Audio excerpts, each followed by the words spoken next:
क्षिति जल पावक गगन समीरा पंच रचित अति अधम शरीरा। दोस्तों, बड़े दुख की बात है, पीएम नरेंद्र मोदी जी की मां हीराबेन मोदी का शुक्रवार को निधन हो गया। हीराबेन ने अहमदाबाद के वीएन मेहता अस्पताल में सुबह 3:30 पर अंतिम सांस ली। हीराबेन को बीते मंगलवार शाम को अस्पताल में एडमिट कराया गया था। पीएम मोदी ने ट्वीट कर मां को श्रद्धांजलि दी है। हीराबेन ने इसी साल 18 जून को अपना 100वां जन्मदिन मनाया था। उस मौके पर पीएम मोदी ने गांधीनगर जाकर उनका आशीर्वाद प्राप्त किया था। तब प्रधानमंत्री ने अपनी आधिकारिक वेबसाइट NarendraModi.in पर मां शीर्षक से एक भावुक कर देने वाला ब्लॉग लिखा था, जिसमें उन्होंने बताया क्या उनके जीवन में उन्हें गढ़ने में उनकी मां की क्या अहमियत है। नरेंद्र मोदी के लिए मां क्या है, पेश है उनके ही शब्दों में।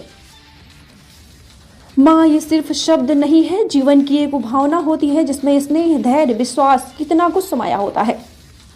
दुनिया का कोई भी कोना हो, कोई भी देश हो, हर संतान के मन में सबसे अनमोल स्नेह माँ के लिए होता है। माँ सिर्फ हमारा शरीर ही नहीं गढ़ती, बल्कि हमारा मन, हमारा व्यक्तित्व, हमारा आत्मविश्वास भी गढ़ती है।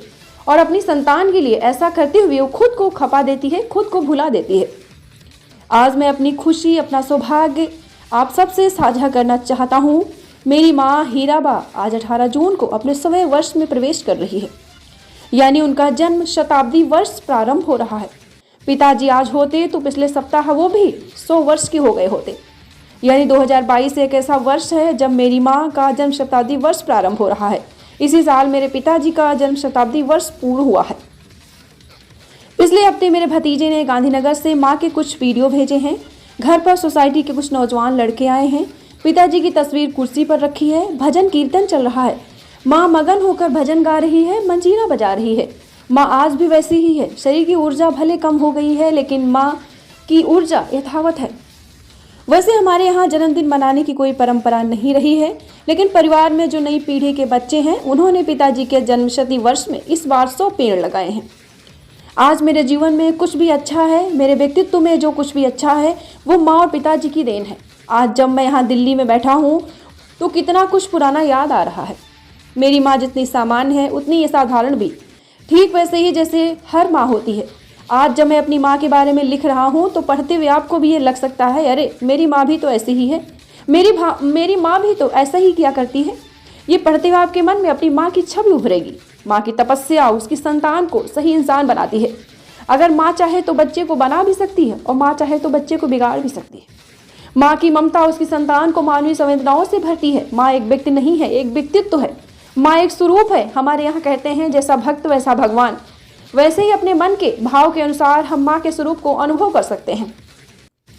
मेरी माँ का जन्म मेहसाणा जिले के विसनगर में हुआ था। वडनगर से ये बहुत दूर नहीं है। मेरी माँ को अपनी माँ यानी मेरी नानी का प्यार नसीब नहीं हुआ था। एक शताब्दी पहले आई वैश्विक महामारी का प्रभाव तब बहुत वर्षों तक रहा था। उसी महामारी ने मेरी नानी को भी मेरी माँ से छीन लिया था। माँ तब कुछ ही दिनों की रही होगी। उन्हें मेरी नानी का चेहरा, उनकी गोद भी याद नहीं है। आप सोचिए, मेरी माँ का बचपन माँ के बिना ही बीता। वो अपनी माँ से जिद नहीं कर पाई, उनकी आंचल में सिर नहीं छिपा पाई। माँ को अक्षर ज्ञान भी नसीब नहीं हुआ। उन्होंने स्कूल का दरवाजा भी नहीं देखा। उन्होंने देखी तो सिर्फ गरीबी और घर में हर तरफ अभाव। हम आज के समय में इन स्थितियों को जोड़कर देखें तो कल्पना कर सकते हैं मेरी माँ का बचपन कितनी मुश्किलों भरा था। शायद ईश्वर ने उन्हें जीवन को इसी प्रकार से गढ़ने की सोची थी। आज उन परिस्थितियों के बारे में माँ सोचती है तो कहती है ईश्वर की यही इच्छा रही होगी।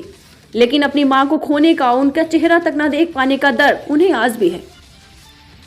बचपन के संघर्षों ने मेरी माँ को उम्र से बहुत पहले बड़ा कर दिया था।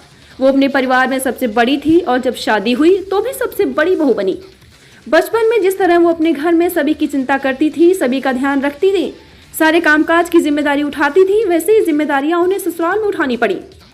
इन जिम्मेदारियों के बीच, इन परेशानियों के बीच माँ हमेशा शांत मन से हर स्थिति में परिवार को संभालती रही। वडनगर के जिस घर में हम लोग रहा करते थे वो बहुत छोटा था। उस घर में कोई खिड़की नहीं थी, कोई बाथरूम नहीं था, कोई शौचालय नहीं था। कुल मिलाकर मिट्टी की दीवारों और खपरेल की छत से बना हुआ एक 1.5 कमरे का ढांचा हमारा घर था। उसी में माँ, पिताजी, हम सब भाई बहन रहा करते थे।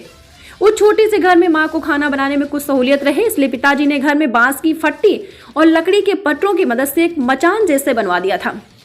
उसी मचान हमारे घर की रसोई थी। माँ उसी पर चढ़कर खाना बनाया करती थी और हम लोग उसी पर बैठकर खाना खाया करते थे। सामान्य रूप से जहां अभाव रहता है वहां तनाव भी रहता है। मेरे माता पिताजी की विशेषता रही कि अभाव के बीच भी उन्होंने घर में कभी तनाव को हावी नहीं होने दिया। दोनों ने ही अपनी अपनी जिम्मेदारियां साझा की हुई थी। कोई भी मौसम हो, गर्मी हो, बारिश हो, पिताजी 4 बजे भोर में घर से निकल जाया करते थे। आसपास के लोग पिताजी के कदमों की आवाज से जान जाते थे कि 4 बज गए हैं, दामोदर काका जा रहे हैं। घर से निकलकर मंदिर जाना, प्रभु दर्शन करना और फिर चाय की दुकान पर पहुंच जाना उनका नित्य कर्म रहता था। माँ भी समय की उतनी ही पाबंद थी। उन्हें भी सुबह 4 बजे उठने की आदत थी।